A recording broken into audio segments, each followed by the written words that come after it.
Who are you? I am the plastic... I am the plastic monster. I am formed from the plastics you humans throw away. Why are you feeding me the wrong plastic? For your bench, I only eat certain types. This sign tells you all the types to feed me. Plus, you can try these tests if you're unsure. If it stretches when you pull and doesn't tear like paper, I will eat it. But if it is shiny and makes a crinkly sound, I don't want it. Okay, I think I understand. Do you like bubble wrap? Oh my gosh, I love bubble wrap. Please join the youth group in our Bags to Benches project. Not after the service, my bad. Together, we will make our earth a safer place. And by the way,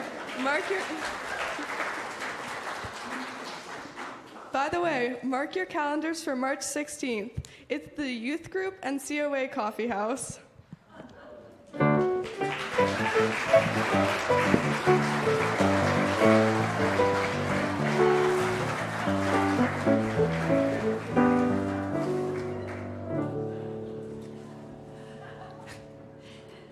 Today's service is titled My Cup Overflows. The phrase My Cup Overflows is a translation of the Hebrew phrase Kosi Revaya from the 23rd Psalm.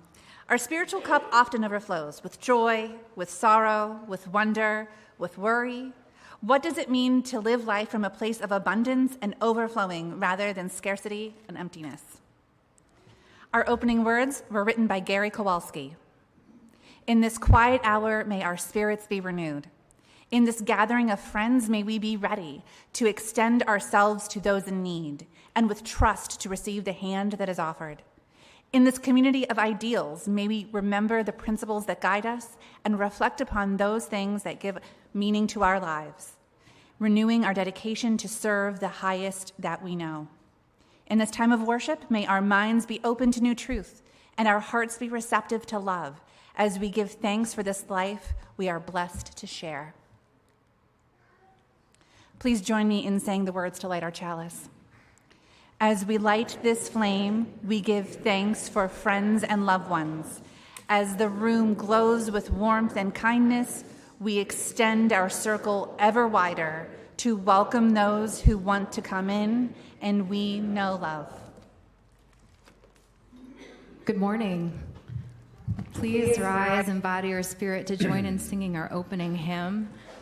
This is a call and response. Rev Jim is going to lead the call, and we will join in the response.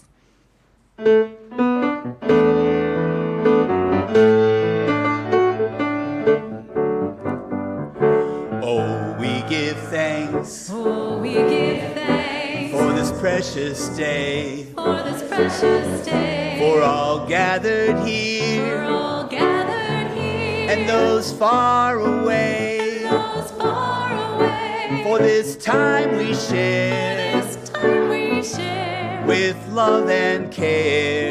With love and care. Oh, we give thanks. Oh, we give thanks For this precious day. for this precious day. Oh, we give thanks. Oh, we give thanks For this precious day. for this precious day. For all gathered For here. all gathered here. And those far away. And those far away. For this life we This share. life we share. With love and care. With love and care. Oh, we give thanks. Oh, we give thanks For this precious day. for this precious day. Oh, we give thanks. Oh, we give thanks For this precious day. for this precious day. For all gathered here. All gathered here. And those far away. And those far away. For these gifts we share. These gifts we share. With love and care. Love and care. Oh, we give thanks. Oh, we give thanks For this precious day. for this precious day. Oh, we give thanks. Oh, we give thanks For this precious day. for this precious day. For all gathered here. All gathered here. And those far away.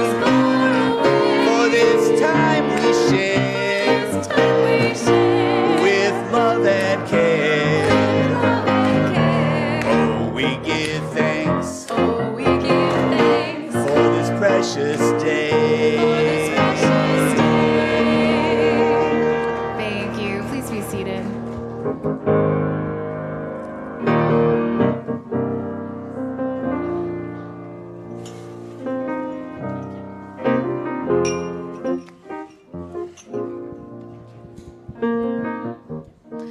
Good morning, friends. If there are any kiddos present that want to come up for our Time for All Ages, now is your chance.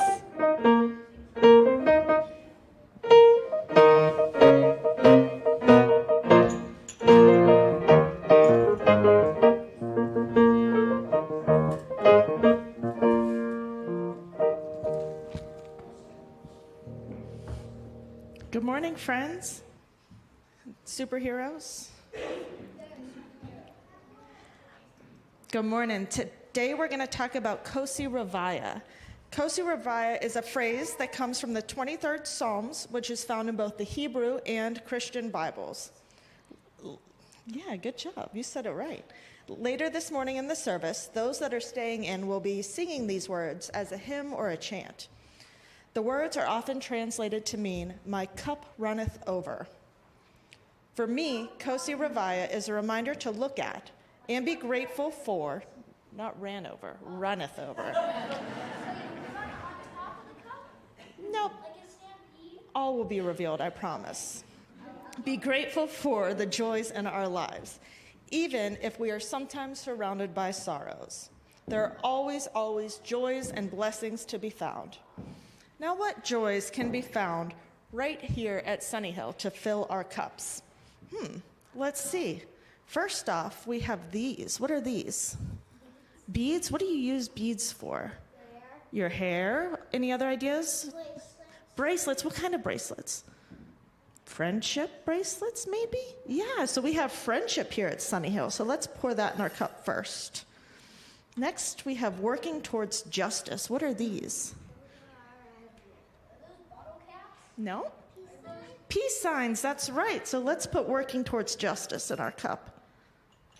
Next, we have laughter. What are these things? Googly eyes. What is sillier than googly eyes? Next, we have inspiration, and we have some tea lights for that.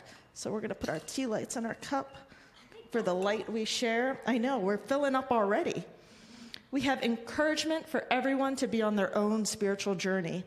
And for that, we have these puzzle pieces. Oh, geez. It's already filling up. There we go. It still fits for now. Next up, we have community. What are these things? It's a bunch of U's. What could that be for? Nope, there are a bunch of U's. What could U's be for? You can use for a bracelet. For a bracelet? Yeah, but what about the letter? Where do we find lots of U's? Alphabet. In the alphabet? In fun? Congregation, where do you think we could find a bunch of U's? Right here. Exactly, for Unitarian Universalists. Look at all these UUs we have here. Oh, geez.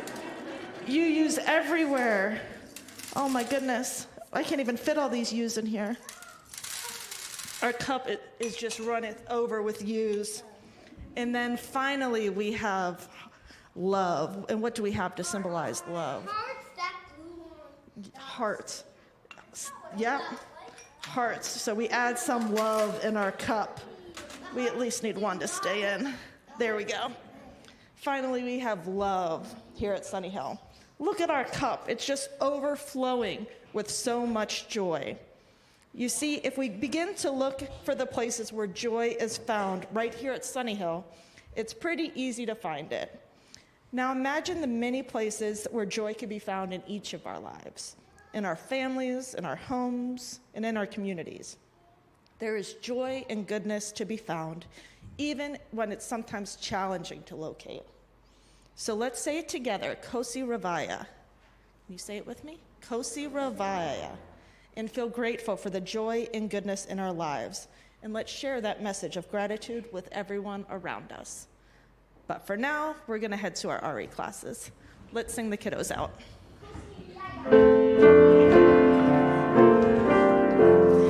As you go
This is a time in our service when we share joys and sorrows that have been submitted by members of the congregation. After each joy or sorrow that I share, please respond by saying, "We hold you in our hearts." I have just one sorrow to share, which I submitted on behalf of Paul Lawson.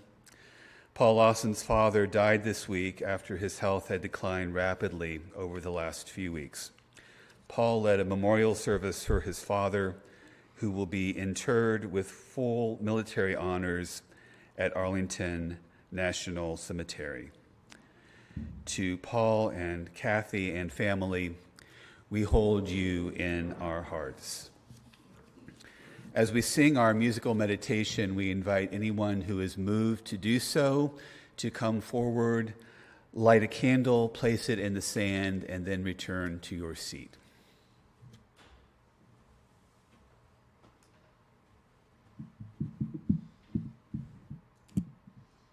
This meditation is a repetitive phrase. I'm going to hold the melody, and Rev Jim is going to be singing various harmonies. So sing what moves you, please.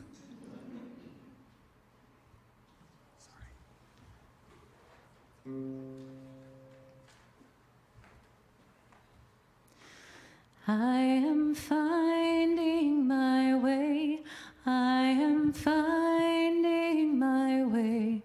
I am finding my way back to now. I am finding my way. I am finding my way. I am finding my way back to now. I am finding my way. I am finding my way. I am finding my way back to now. I am finding my way. I am finding my way. I am finding my way back to now. I am finding my way. I am finding my way. I am finding my way back to now. I am finding my way. I am finding my way. I am finding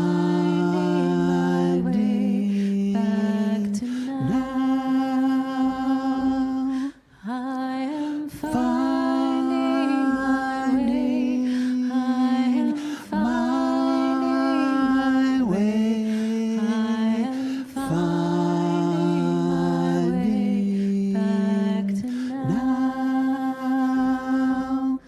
I am finding my way.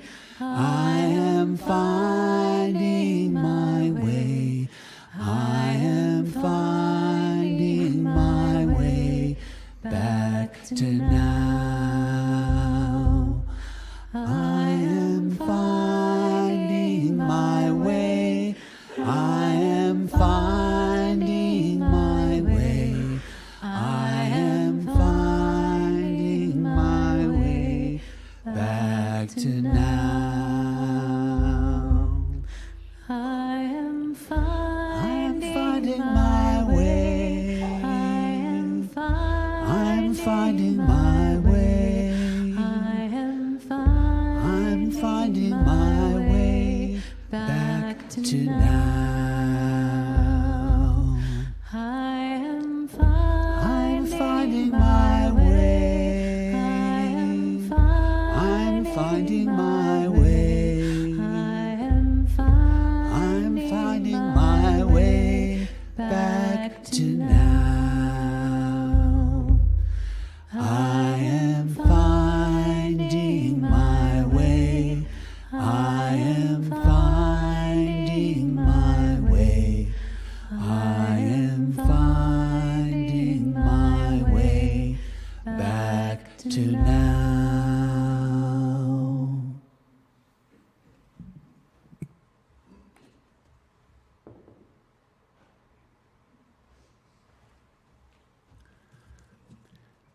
Please join me in the spirit of meditation or prayer.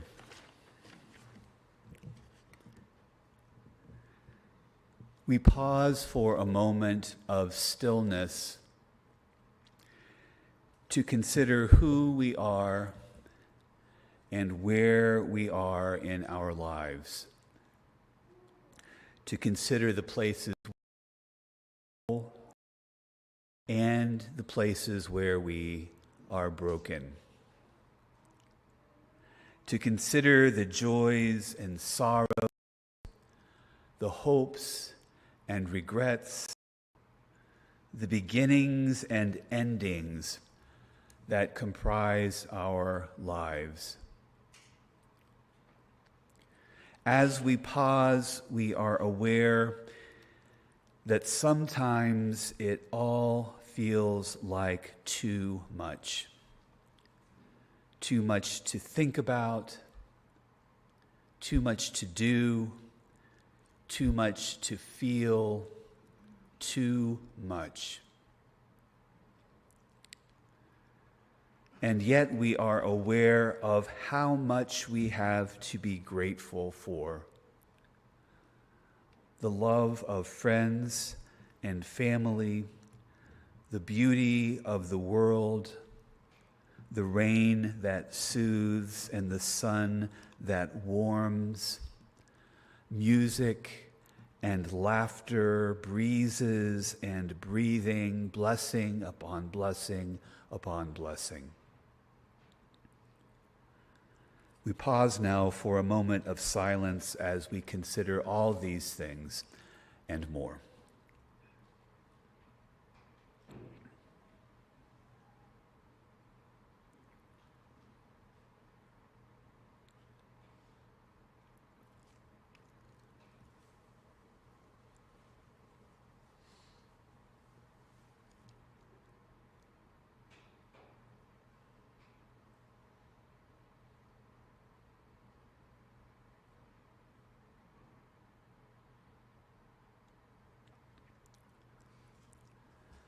In the words of the psalmist, Kosi Ravaya, our cup overflows.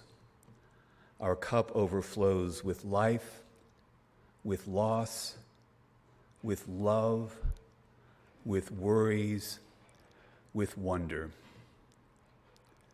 Let us enter into the ebb and flow of life in the spirit of peace and the love that calls us toward union with all. Amen.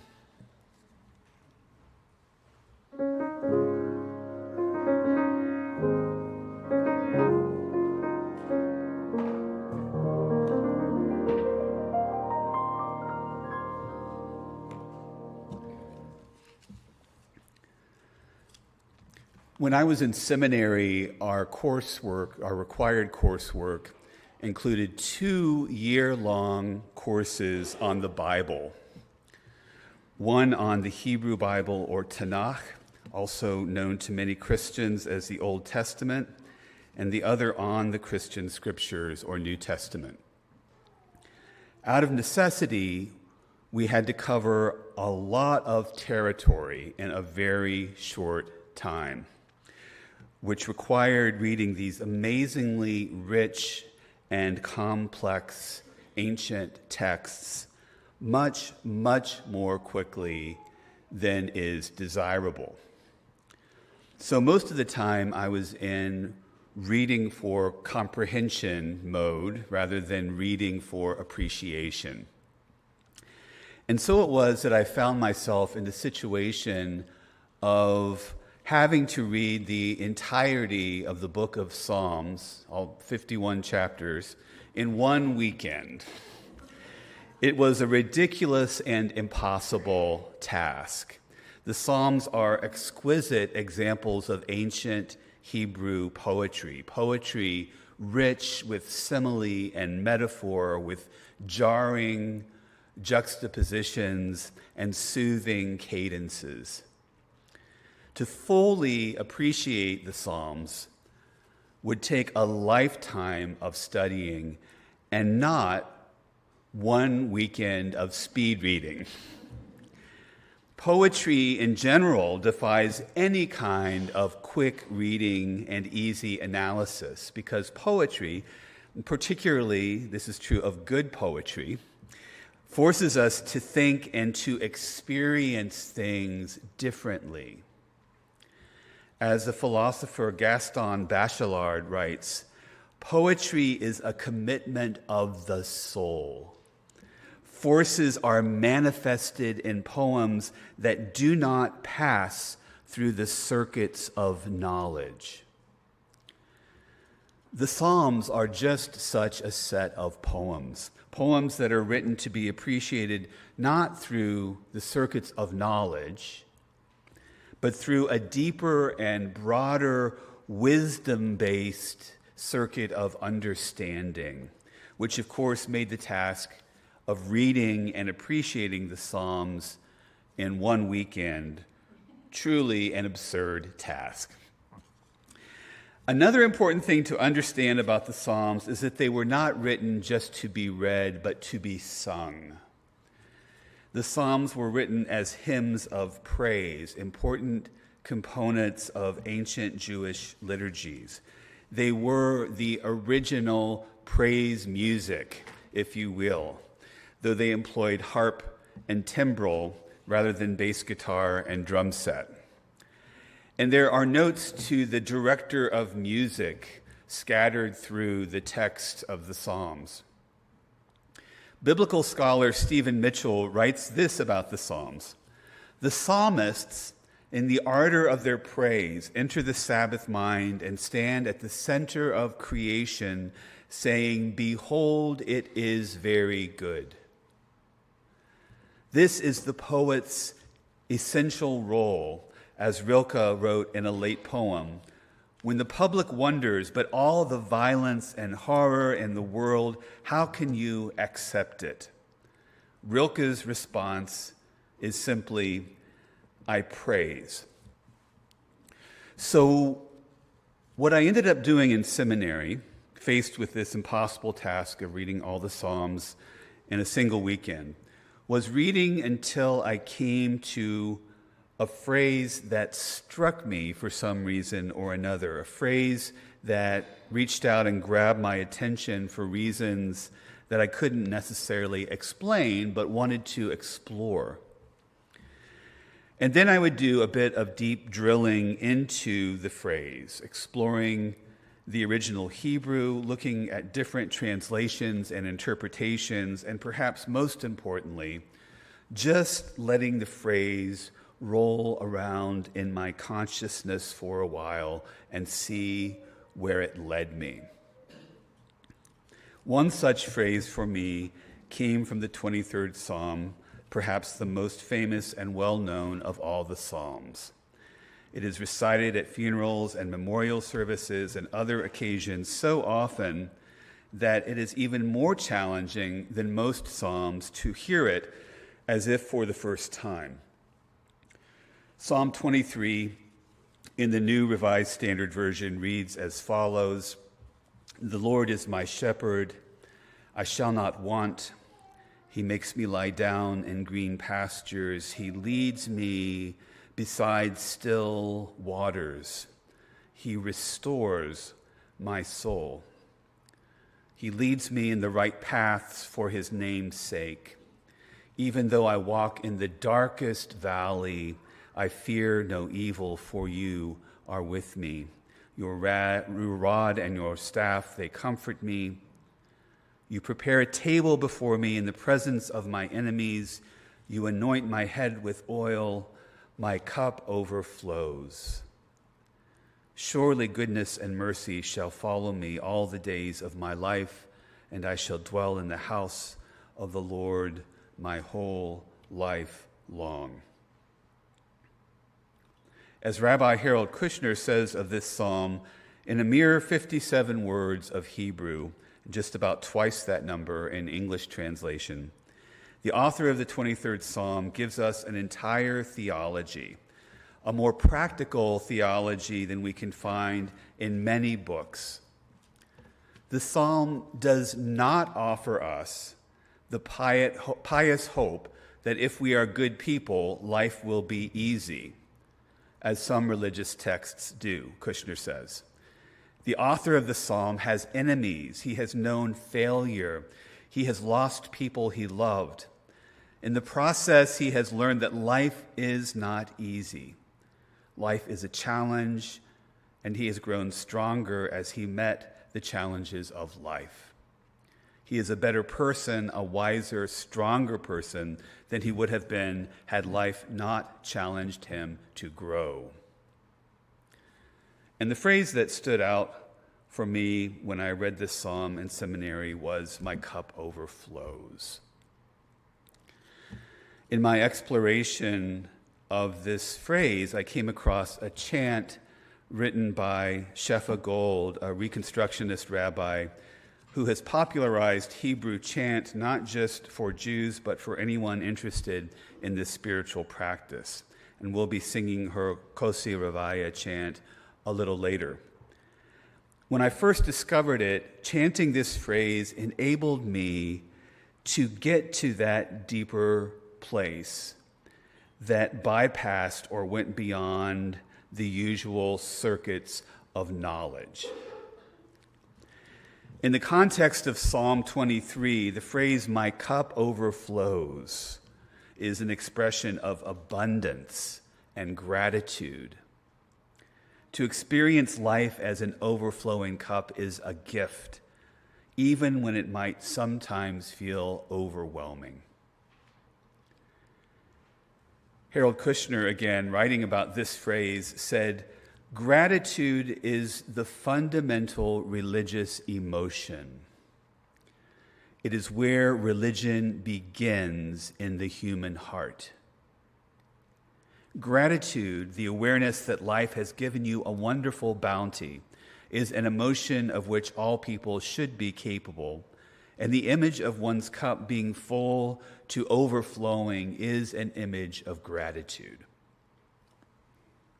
Gratitude is a way of looking at the world that does not change the facts of your life, but has the power to make your life better nonetheless." I've been fascinated my entire life with people who are able to cultivate and practice gratitude even when they have experienced truly awful things. People who are able to see something to be grateful for even when their cup is overflowing, not necessarily with blessings, but with immense challenges. As a recovering alcoholic, I remember going to AA meetings in the early days of my sobriety and hearing these old guys with 30 or 40 years of being sober talking about being grateful alcoholics, and I thought that they were out of their minds. How could anyone possibly be grateful for this curse, this struggle, this pain? But now, after years of sometimes brutally honest self-examination, years of hard work, years of learning to be okay with being imperfect, I can honestly say that I myself am a grateful alcoholic. And part of that gratitude has to do with having a deeper understanding of what it means to have an overflowing cup. Specifically, the realization that to fully experience an abundance of joy and blessings, one must also fully experience sorrows and challenges. For 20 years, I had tried to numb myself to the parts of life and the parts of myself that I did not want to face. I tried to avoid difficult emotions and challenging aspects of my life through drinking. And to some extent, my drinking did numb me from experiencing difficult things, but it also numbed me from fully experiencing love, and joy as well. While my physical cup may have been overflowing with drink, my spiritual cup was almost completely empty. When I became sober, I began to learn that I cannot selectively anesthetize myself to only certain portions of life. I cannot fully experience joy unless I also fully experience sadness. I cannot fully experience love unless I also fully experience fear and loneliness. Another thing I learned through sobriety is that while I may not be able to control many of the circumstances of my life, I do have choices in how I respond to those circumstances. And one of the choices always available is choosing to be grateful, which again relates to the 23rd Psalm. Once more, quoting Harold Kushner, the Psalm can teach us this valuable lesson. Most of the time, we cannot control what happens to us, but we can always control how we respond to what happens to us. If we cannot choose to be lucky, to be talented, to be loved, we can choose to be grateful, to be content with who we are and what we have, and to act accordingly.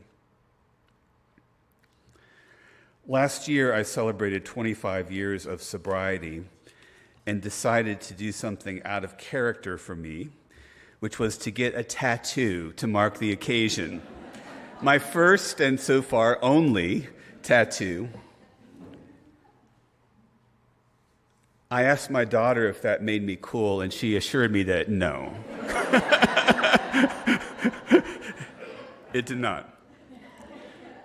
Perhaps unsurprisingly, I decided for my tattoo to go with the phrase "Kosi Ravaya," my cup overflows.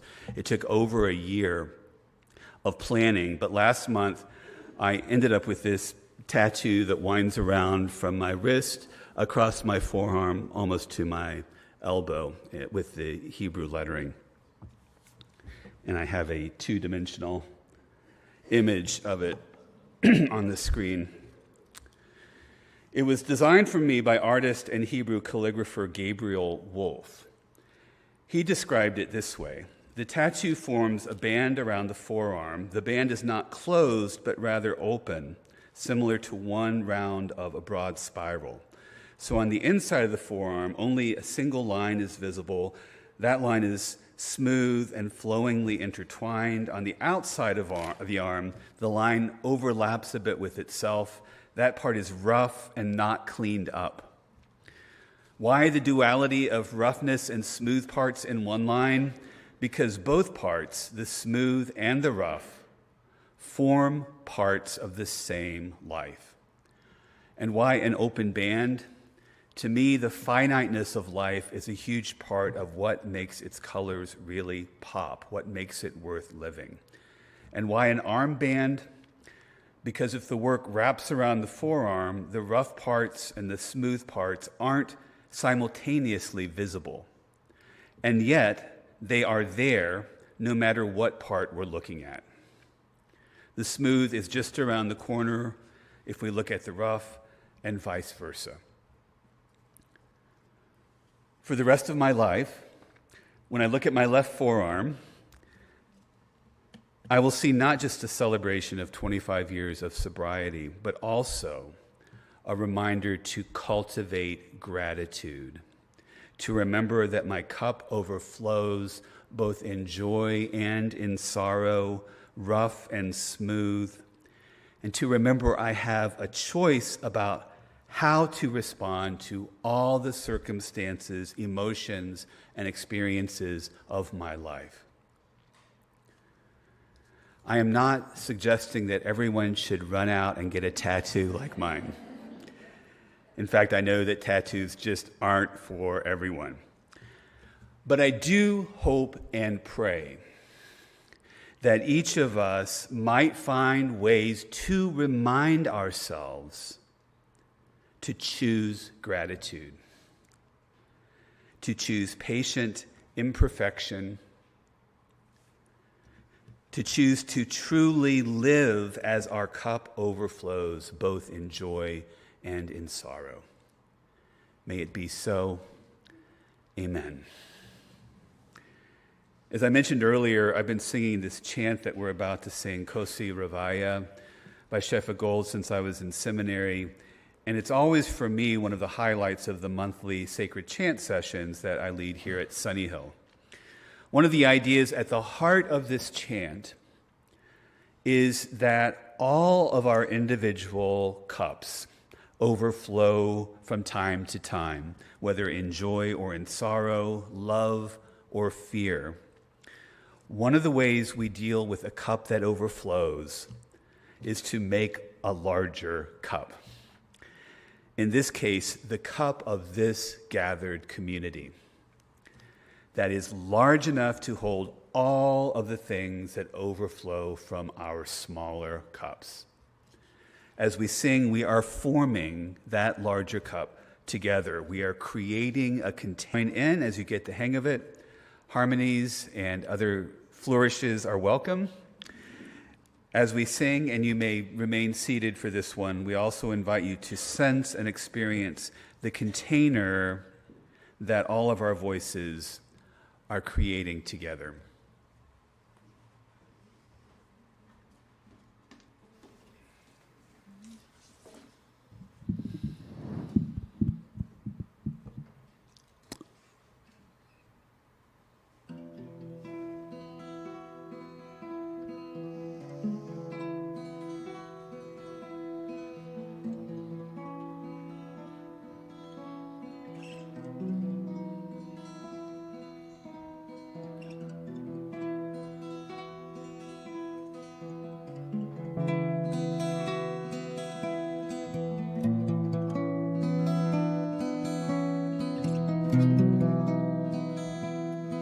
Kosi Revaya, Kosi Revaya, Kosi Revaya, Kosi Revaya. Kosi Revaya, Kosi Revaya,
Our Share of the Plate beneficiary for February is the Western Pennsylvania Fund for Choice, which was founded in 1995 to increase access to high-quality, compassionate reproductive health care and to ensure that financial burden is never a barrier to such care. Patients come from Western Pennsylvania, Ohio, and West Virginia. Donated funds go directly to help patients pay for their services at Allegheny Reproductive Health Center. If you'd like to make a gift via our online giving system, you can do so by going to sunnyhill.org and click on the button that says Online Giving, and then follow the instructions. Or you can give by text at 412-324-3130. All text gifts will go to our Share the Plate offering. We'll be passing our offering baskets for cash and checks in just a moment. If you're writing a check, please put Share the Plate in the memo line. Thank you for your generosity.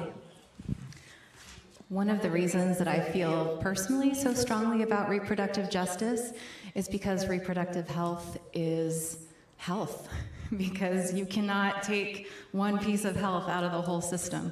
Amen? Amen. The song that the choir, well, let me tell you that one of the ways that I've seen this most clearly illustrated has been with close friends and family, thinking of one person in particular who's going through treatment for breast cancer right now, a recurrence, and how you just cannot take reproductive care out of any other type of care. The song that the choir is about to sing is written by this wonderful composer, Jody O'Regan, and the words come from her mother's diary, which she kept during her own breast cancer journey.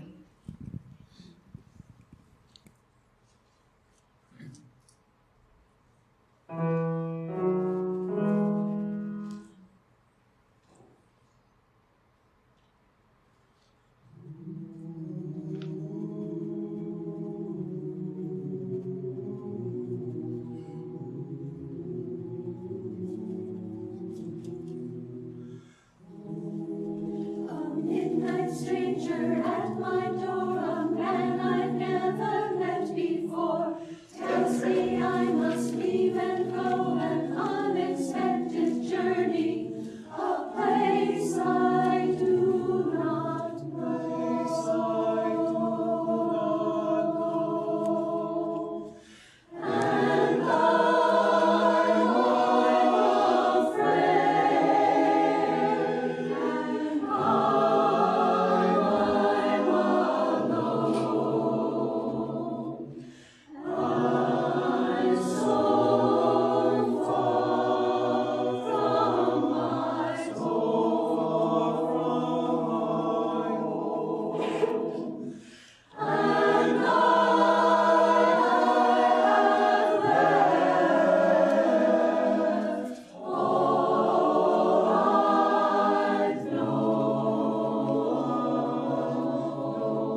In the dark I can still find my way.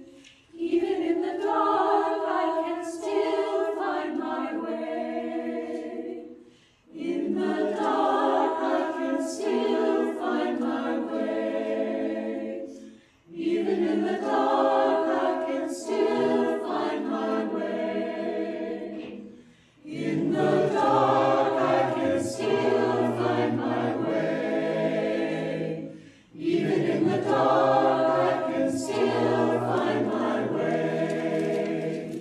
In the dark I can still find my way.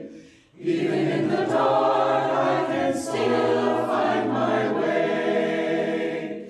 In the dark I can still find my way. Even in the dark I can still find my way.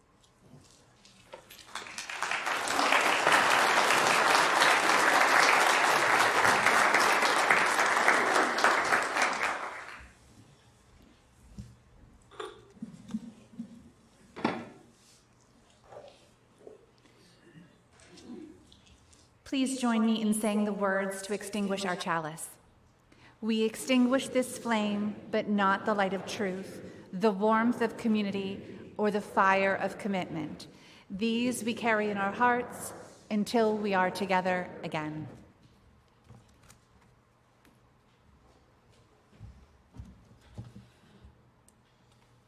In the spirit of gratitude, I would like to thank the choir for the beautiful music today, to Carol Carl for the wonderful prelude that we had, to Mary and Rini always for what they do, for the people managing our audio and video in the back, and to each of you for showing up and to giving me this pulpit. This is a privilege and one that I enjoy greatly and take seriously.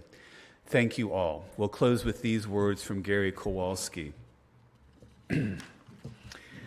Go in peace, speak the truth, give thanks each day. Respect the earth and her creatures, for they are alive like you. Care for your body, it is a wondrous gift. Live simply, be of service. Be guided by your faith and not your fear. Go lightly on your path, walk in a sacred manner. Go in peace, giving thanks always.